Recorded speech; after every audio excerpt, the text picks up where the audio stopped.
Ory lehilahy, enoy tsara tamin'ny andro izay nanambadianao na amin'ny andro izay mbola hanambadianao, amin'ny fotoana izay anaovanao hoe eny amin'ny vadinao, dia midika ihany koa izany fa manao tsia ianao amin'ny vehivavy hafa rehetra. Ory vehivavy, amin'ny fotoana izay anaovanao eny eo amin'ny alitara, dia midika koa izany fa manao tsia amin'ny lehilahy hafa rehetra ianao.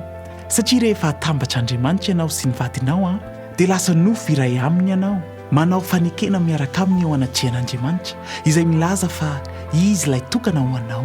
Tsy zavatra tsinotsiniavina izany.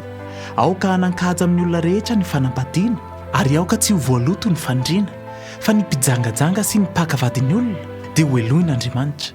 Raha efa lavo tamin'io zavatra io ianao dia tsy natao handeha hanakivinanao ity havatra ity, fa kosa te hankahery sy hamporisika anao sy ny tsirairay amintsika na manambadina tsia mba hanapahantsika hevitra hoe andeha hanome voninahitra an'Andriamanitra sy ny vadintsika amin'ny alalan'ny fisafidianantsika ho olona mahatoky ao anaty fanambadiana.